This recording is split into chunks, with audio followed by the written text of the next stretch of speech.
Hi guys, welcome to my Travel Like a Local episode 1. In this series, I will share with you guys all the hidden gem city the local travel in China, not these popular spots you often hear like Beijing and Shanghai. And in today's video, I will talk about my personal favorite spot, Inner Mongolia. Well, I'll go over a brief history of the cities, what food you must try, and everything you cannot miss there. And everything I share today is based on my personal travel experience there. And if you're also someone who is interested in exploring different cultures, you cannot miss this spot. Let's get started. So in ancient era, Inner Mongolia was inhabited by nomadic tribes like the Xiongnu, Xianbei Turks, and Khaiden. Yuan dynasty, during this period, the region was an important part of Mongol Empire under Genghis Han, and his grandson later established the Yuan dynasty in China. Remember this man, Genghis Han, during your trip because he's like the god there. All the cultures there are related to him. After the fall of Qing dynasty, the last dynasty in China, different warlords and nationalist forces control Inner Mongolia, and the region also experienced Japanese invasion and occupation in World War II. In 1947, 2 years before the founding of People's Republic of China, Inner Mongolia became the first autonomous region in China, has its largest ethnic Mongols population. It is also bordered with Mongolia, which is a country, but this part, Inner Mongolia, is a region that belongs to China. So the culture there is like a mixture of Han, the major Chinese ethnic group, and the Mongolian culture. As a foodie myself, I understand how food can make a big difference about your travel experiences. And I'll talk about the top 6 local food you cannot miss in Mongolia. Just a quick warning, if you're vegetarians, this might not be the list for you because nomadic people, they love eating meat. If you love meat, this is the right spot for you. Anyway, first thing I recommend is Mongolian Milk Tea. When I first ordered it, it came like this. I was shocked about the portions. And this milk tea, they are made by boiling the brick tea, red teas, and they add local milk to it and some salt. So this tea has a rich and slightly salty flavor, not the typical sweet milk tea we get elsewhere. And it can warm your body immediately. And it's a very important part of Mongolian diet because the temperature on grassland could get very cold sometimes. Food I want to recommend is羊肉烧麦, lamb Shaomai. Shaomai is a traditional Chinese steamed dumpling, and the Shaomai you get if you go to the southern China are usually filled with pork, but the one you get in Inner Mongolia, they're filled of lamb and onions. And this is quite unique in China because the Shaomai you get elsewhere in China are usually either filled with pork or beef. And it's only in Inner Mongolia you can find Shaomai filled with lamb, and it was delicious. When I first had it, it was my favorite because the lamb Shaomai in my cities, I'm from this part of China, it's usually filled with rice and some pork. That was also my first time trying Shaomai filled of lamb. You guys have to try this. I will include a list of the restaurant I went in the description of the videos. And the third food you have to try is a traditional Mongolian roast whole lamb. When you try to sign up for this, don't just sign up for the dinner. Sign up for the one that includes the performance.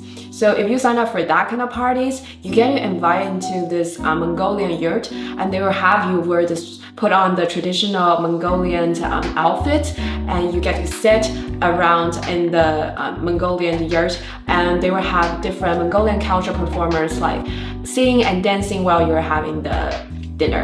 And the food order comes like the snack, the traditional local snack, and the Mongolian milk tea, and then it comes the highlight. They came with that roasted lamb. It was so delicious. And basically you get to have this immersive experience of being a high-ranked officials in the ancient Mongolia Empire. Mongolian people are really the master of cooking lamb.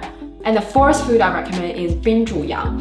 If you translate it directly from the Mandarin, it means use ice to cook the lamb. It sounds weird, right? Let me explain. So they put the lamb pieces on the ice and then turn on the pot so the ice will melt. And they use the melted water to cook the lamb and cook it until it tenders.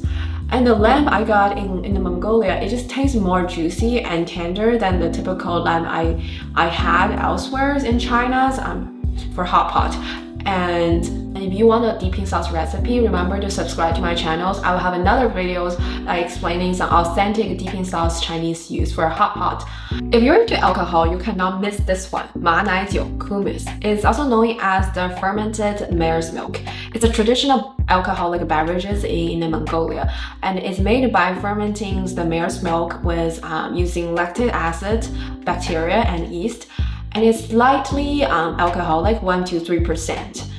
And it's slightly sour, tangy, and a little bit sweet. It's usually packaged like this. If you want to bring something home for your families or friends, I highly recommend the seasoning beef and lamb jerkies in Inner Mongolia. I think what makes Inner Mongolia special is not just the view of the grassland or the food there. It's also about the fun things you can do there. For example, my personal favorite is the horse riding show. Well, in China, people always say people in the Mongolia, they are the people born on the horseback. They have this reputation for a reason. If you go watch the horse riding show, you will understand why. All these Mongolians, they are very skilled horsemen. And they can do a lot of things that you can't even imagine a human can do on a horse. And well, it was amazing shows. And this is the one I went, but there are definitely a lot more options out there. So definitely guys, go watch that shows. Well, the second thing I recommend you to do is go watch the Mongolian culture performers at this place. This show was stunning. It's a form of drama, but as you can see, the stage is not, it's a more special stage that allow horse to perform on that.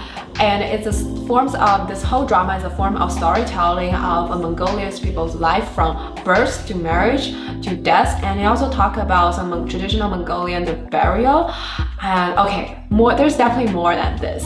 So, but no spoiler here, go watch it yourself. It was an amazing show. The third thing I recommend you to do is horseback riding on grassland.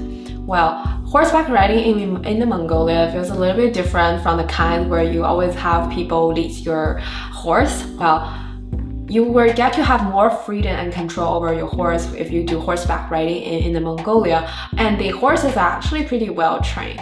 And you get to, ride on the horse, enjoy the beautiful view of grassland, and it was an amazing experience. Oh, they also give you traditional, it's optional, but they also give you traditional Mongolian ropes while riding. So they will have photographers take photos for you.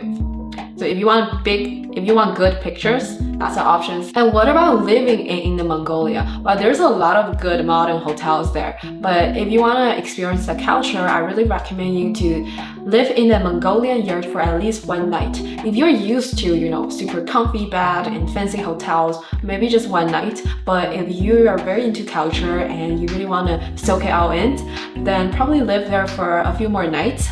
Then you really get to experience how the Mongolian nomads used to live. And another tip for you guys who are traveling there is if someone tries to sell you like pearls, jewelry, and they tell you it's from Inner Mongolia, scam, avoid them. I love exploring different cultures around the world, and I'm happy how China itself has at least 54 ethical culture groups for me to explore. And Mongolia is just one of it. Well, also by the way, everything in Inner Mongolia is also very cheap. So you guys definitely should check it out. In a future video on my series, Travel Like a Locals, I will introduce more very fun hidden gem cities in China. And don't forget to subscribe to my channel for future updates.